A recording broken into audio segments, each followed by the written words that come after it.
For the next 4 days, floats of all shapes and sizes will hit the streets, and many are real works of art on wheels. And that was even more true 2 centuries ago when parades first rolled. Eric Paulson tells us about those pioneering Mardi Gras artists. The era historians call the golden age of Carnival is preserved in photographs and some rare films, but not nearly enough to fully appreciate the artistry of Mardi Gras during that time. Fortunately, float sketches and parade bulletins give us a glimpse of what the Carnival crowd saw on the streets more than a century ago. To Rex artistic designer Henri Schindler, there are few people as talented at producing a parade during this golden age as Bror Anders Wikström. He definitely was the dean of carnival designers. Wikström was born in Sweden in 1854. With artistic training in Stockholm and Paris, he came to New Orleans in 1883, and 2 years later, he began designing the Rex Parade.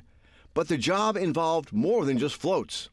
He designed the costumes, he designed many of the invitations, the jewels. When I started studying these people and their work, I just thought of them as float designers.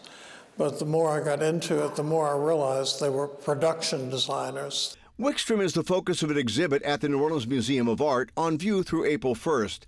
The artist has been a name at NOMA for years, but not because of Carnival. This cabinet he designed was donated to the museum in 1914 by the Westphal family. It's a confection of swirling mermaids and plant life, and I became very curious to know more about the artist behind it. His name is actually on this building at NOMA, carved into the architectural frieze.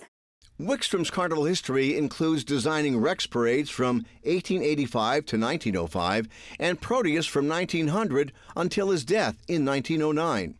The sheer output alone would be remarkable. What sets Wikström apart is his devotion almost to whimsy and to fantasy. Among the highlights of the NOMA exhibit is a full set of Wikström's designs for the 1904 Proteus Parade entitled The Alphabet.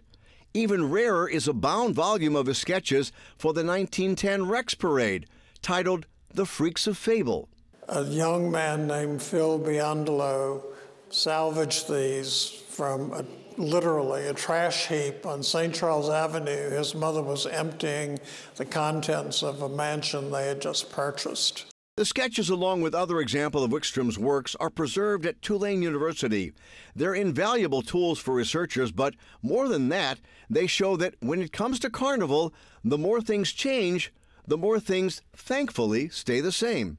To me, in Wikström's designs, you start to see this sense of whimsy and joy and fantasy, and I see that continuing today. When you go onto the streets, you see people in their pink wigs and their butterfly wings, and you don't always have to be something. You be whatever you want to be, with a real sense of joy and whimsy that makes Mardi Gras special. The exhibit, titled Bror Anders Wikström, Bringing Fantasy to Carnival, is on view now through April 1st at the New Orleans Museum of Art.